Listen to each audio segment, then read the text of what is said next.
అందరికీ నమస్కారం.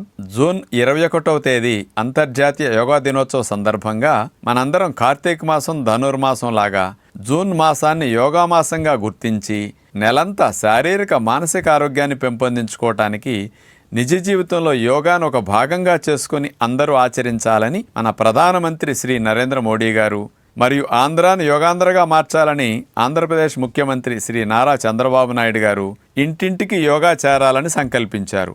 ఇందులో భాగంగా ఇంటింటికి యోగా కార్యక్రమానికి మీ అందరికీ స్వాగతం.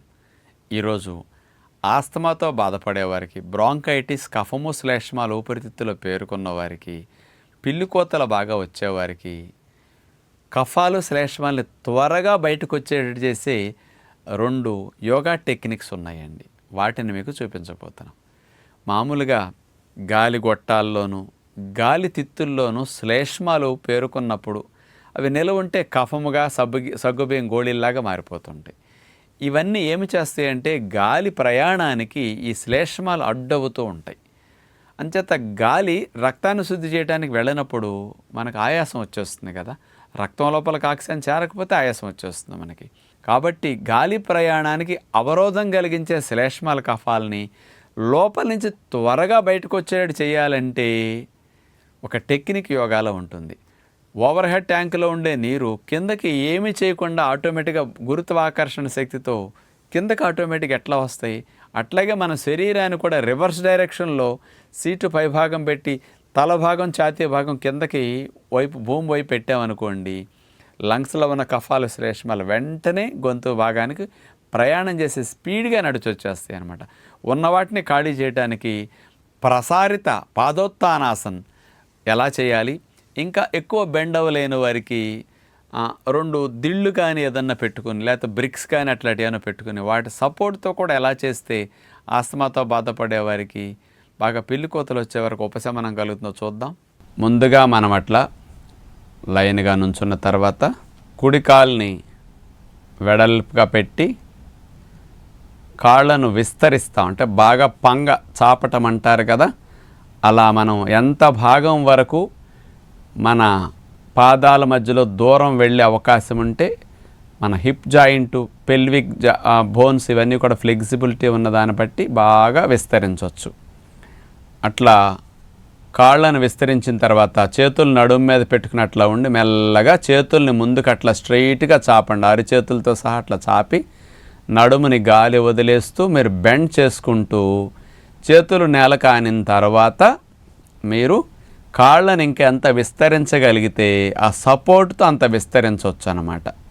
కాళ్ళని పూర్తిగా విస్తరించిన తర్వాత చేతుల్ని మనం అట్లా నేళ్ళకి ఆనించేసి అరిచేతుల్ని తల భాగంలో ముఖ్యంగా మాడు ప్రదేశాన్ని నేలకి అట్లా ఆనిచ్చి శరీరం బరువు అంతా కూడా తల మీదేం పడదు, చేతుల మీద కాళ్ళ మీదే ఉంటుంది. బ్యాలెన్స్ కోసం ఊరికే తల సపోర్ట్ అట్లా ఇస్తామే తప్ప ఏమి ఇబ్బంది ఉండదు. ఇలాంటి స్థితిలో ఉండగలిగినంతసేపు అట్లా ఉంటాం మనం. ఒక 2 నిమిషాలు, 4 నిమిషాలు, 5 నిమిషాలు కూడా అట్లా ఉండొచ్చు అనమాట. తలకి రక్త ప్రసరణ బాగా జరుగుతుంది. ఛాతీ భాగానికి, మరి ఈ భాగాలకి ముఖ్యంగా ఉదర భాగాలకి బాగా రక్త ప్రసరణ జరగటానికి అవకాశాలు ఉంటాయన్నమాట. ఇక ఉండగలిగినంతసేపు అట్లా ఉన్న తర్వాత మెల్లగా మళ్ళీ సాధారణ స్థితికి రావటానికి మనం చేతుల మీద తలను ఛాతీని పైకి లేపి కాళ్ళను మెల్లగా దగ్గరకు తీసుకొచ్చి ఇక నమస్కార ముద్ర అట్లా చేతులు పెట్టి నడుముకు పెట్టేసి ఇక 2 కాళ్ళను దగ్గర చేస్తాం. ఇక నిటారుగా ఉంటాం, రిలాక్స్ అవుతాం అన్నమాట. ఇంత పూర్తిగా చేయటం నాకు సాధ్యం కావట్లేదు అనుకున్న వారు, తల పూర్తిగా నేల కాంటలేదు అనుకునే వారి కోసం సులువైన పద్ధతి మరొకటి చూపిస్తాం. ఇట్లా కాళ్ళను వెడల్పుగా చేసిన తర్వాత మనం తల నేల కాంటలేదు కాబట్టి ఏదైనా దిండు లేకపోతే దివానం దిండులు ఉంటాయి కదా మన ఇళ్ళల్లో గుండ్రంగా, అలాంటి దిండు ఏదైనా తల ఆనటానికి ముందు అట్లా పెట్టుకోవచ్చు. లేదా ఇంట్లో పల్లెటూళ్ళు అయితే ఇటుకలు ఉంటాయి, ఏదన్నా అలాంటిది ఏదైనా ఎత్తు భాగం ఏదన్నా పెట్టేసుకుని దాని మీద తల ఆనిచ్చేసేయచ్చు అనమాట.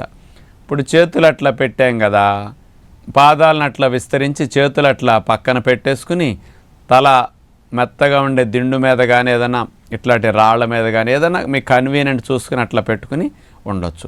నిదానంగా హైట్ తగ్గించుకుంటూ మనం చేస్తుంటే తల నేల వైపు ఎక్కువగా రావటానికి అవకాశం మనకి చక్కగా ఉంటుందన్నమాట. ఆస్తమా తగ్గాలనుకున్న వారికి ఇలాంటి వాటితో పాటు రెగ్యులర్గా మీరు ఉదయం పూట పావుగంట ప్రాణాయామం, సాయంకాలం పూట పావుగంట ప్రాణాయామం తప్పనిసరిగా చేస్తే ఈ గాలి ఫోర్స్కి, రాపిడికి లోపల శ్లేష్మాలు, కఫాలు ఆవిరైపోతాయి అన్నమాట. అంచేత ప్రాణాయామం అతి ముఖ్యంగా మెడిసిన్ అంత పవర్ఫుల్గా పనిచేస్తుంది. మందు మీరు మానేసే స్థితి మీకు ప్రాణాయామం కలిగిస్తుంది. అలా చేస్తూ ఆహార నియమాల్లో నుండి సాల్ట్ ఎంత తగ్గిస్తే శ్లేష్మ ఉత్పత్తి అంత తగ్గుతుందండి. అసలు మన ఆశ్రమంలో చేరిన సాధకులకి 15 రోజుల్లో ఇన్హేలర్ ట్యాబ్లెట్ లేకుండా 25-30 ఏళ్ళ నుంచి ఆస్తమా ఉన్న వాళ్ళు కూడా 15 రోజులు ఆస్తమా పోగొట్టుకుని వెళ్ళిపోతారు. ఉప్పు లేని ఆహారం పెట్టడం వల్ల శ్లేష్మ ఉత్పత్తి తగ్గిపోయి 5-6 రోజులు, వారం రోజుల్లో ఇన్హేలర్ ట్యాబ్లెట్ తీసేస్తారు. వాళ్ళు ఆయాసం ఉండదు. ఇక ఉప్పుకి శ్లేష్మానికి అంత దగ్గర సంబంధం ఉంది కాబట్టి ఇంట్లో ఉప్పు మీరు మానలేకపోయినా 80-90% సాల్ట్ తగ్గించుకోండి. తినేటప్పుడు ఉప్పు చల్లుకోండి, కావాలంటే వండేటప్పుడు ఉప్పు వేయకుండా వంట తీసేయమనండి. మీకు వరకు లైట్గా అట్లా చల్లుకు తినండి, శ్లేష్మం తగ్గుతుంది. పంచదార, బెల్లం వాడటం మానేసేయండి. చల్లటి మీరు ఎటు ముట్టుకోరు, చాలా మంచిది. చాక్లెట్లు, బిస్కెట్లు, కూల్ డ్రింక్లు, ఐస్ క్రీమ్లు అస్సలు టచ్ చేయకూడదు. ఈ తీపి కావాలనుకుంటే ఖర్జూరం పేస్ట్ కానీ, ఎండు ఖర్జూరం పౌడర్ కానీ, అట్లాగే చెరుకు రసాన్ని మరిగించిన చెరుకు పానకం కానీ, తేనె కానీ, ఇలాంటి మీరు వంటల్లో కానీ స్వీట్లు కానీ వాడుకుంటే ఆస్తమా ఎక్కువ అవ్వదు. ఇలాంటి తీపి పదార్థాలు న్యాచురల్గా వాడుకోండి, ప్రాణాయామం చేయండి. ఇప్పుడు చూపించిన టెక్నిక్ని మీరు ఉపయోగించుకుంటే బాగుంటుందని విజ్ఞప్తి చేస్తూ నమస్కారం.